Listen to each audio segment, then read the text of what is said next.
Welcome to Aadhi's kitchen. இன்றைக்கி ஒரு சூப்பரான இன்ட்ரெஸ்டிங்கான மட்டன் குழம்பு எப்படி பண்ணுறதுன்னு பார்க்க போகிறோம். இது பாய் வீட்டு ஸ்டைல் மட்டன் குழம்பு. இது ரொம்ப ஈஸி பட் ரொம்ப டேஸ்டி. இது எப்படி செய்கிறதுன்னு பார்க்குறதுக்கு முன்னாடி இது வரைக்கும் ஆதிஸ் கிச்சனை சப்ஸ்கிரைப் பண்ணாதவங்க ப்ளீஸ் சப்ஸ்கிரைப் பண்ணுங்கள். பக்கத்தில் இருக்கிற பெல் ஐக்கனையும் ப்ரெஸ் பண்ணிக்கோங்க. அப்போ தான் நான் போடுற வீடியோஸ் உடனுக்குடனாக உங்கள் மெயிலில் தேடி வந்து சேரும். இப்போ வாங்க எப்படி செய்கிறதுன்னு பார்க்கலாம். இது செய்கிறதுக்கு நான் 1 கிலோ போல் மட்டன் வாங்கியிருக்கேங்க. நல்லா கழுவிட்டு இதில் ஒரு சின்ன கப் அளவுக்கு தயிர், 1 டீஸ்பூன் மிளகாத்தூள்,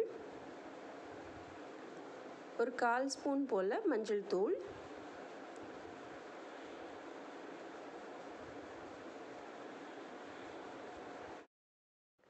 ஒரு ஸ்பூன் போல் உப்பு போட்டுக்கிறேங்க. இதை நல்லா கலந்து விட்டுக்கோங்க. இப்போது நம்ம இந்த கலந்து வச்சுருக்கோம் இல்லையா, இது நல்லா ஊறணுங்க. நிறைய ஊறினா ரொம்ப ஈஸியாக குக் ஆகிடும் மட்டன். மினிமம் ஒரு 1 ஹவராவது ஊற வைங்க.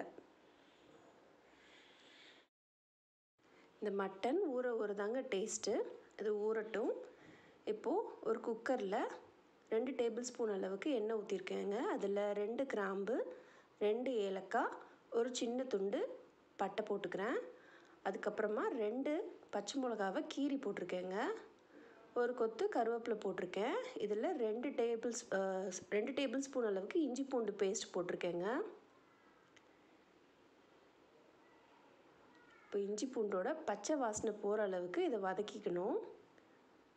1 ஹவர் ஊறினதுக்கப்புறமா நான் அந்த மட்டன் இருக்கு இல்லையா, அதை இதில் போட்டிருக்கேன். அப்படியே அந்த தயிர் இது எல்லாமே அப்படியே போட்டுருங்க.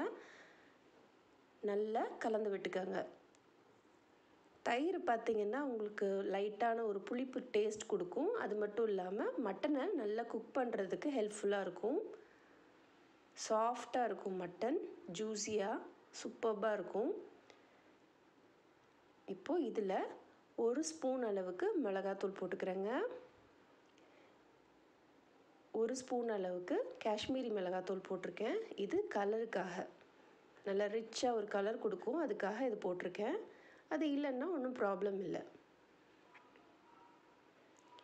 இது நல்லா கலந்து விட்டுக்கோங்க.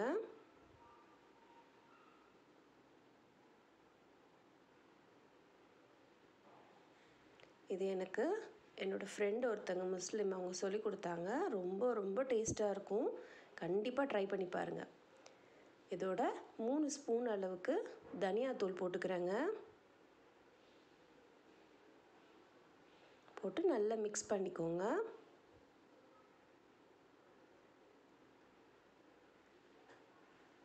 கொஞ்சமாக உப்பு போட்டுக்கோங்க. நம்ம ஊற வைக்கும் போது கொஞ்சம் உப்பு போட்டிருக்கோம். ஸோ அதுக்கு அட்ஜஸ்ட் பண்ணி உங்கள் டேஸ்ட்டுக்கு ஏற்ற மாதிரி உப்பு போட்டுக்கோங்க. நிறைய உப்பு போடணும்னு நினைக்காதீங்க. அது ரொம்ப குட்டி ஸ்பூனு, பார்க்குறதுக்கு அப்படி இருக்கும். ஆனால் கம்மியாக தான் நான் உப்பு போட்டிருக்கேன். இப்போ நல்லா மிக்ஸ் பண்ணிக்கோங்க. இப்போ இதோட நம்ம ஒரு மசாலா போட போகிறோம். அது எப்படி செய்யணும்னு உங்களுக்கு காட்டுறேன். ஒரு கடாயில் 1 டேபிள் ஸ்பூன் அளவுக்கு எண்ணெய் ஊற்றிட்டு, ஒரு பட்டை, 2 ஏலக்காய், ஒரு 3 கிராம்பு இதை போட்டுக்கோங்க. இதோட 1 ஸ்பூன் அளவுக்கு சோம்பு, 1 ஸ்பூன் அளவுக்கு மிளகு,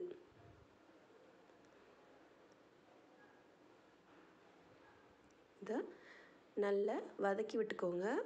சிம்மிலே வச்சு பண்ணுங்கள். சோம்பு கரிஞ்சிடக்கூடாது, அப்புறம் ஒரு மாதிரி கசப்பு டேஸ்ட் வந்துடும். இந்த மசாலாவோட ஃப்ளேவர் தான் அந்த மட்டனுக்கு குழம்புக்கு முக்கியமான ஒரு ஃப்ளேவர் கொடுக்க போகிறது. இப்போ நான் வந்து ஒரு 2 கைப்பிடி அளவு சின்ன வெங்காயங்க, அதை தோல் உரித்து இந்த மாதிரி போட்டிருக்கேன். சின்ன வெங்காயம் கண்டிப்பாக யூஸ் பண்ணுங்கள். அதுதான் இந்த குழம்புக்கு சீக்ரெட்டான டேஸ்ட் கொடுக்கக்கூடியது. வெங்காயம் நல்லா வதங்கணும்.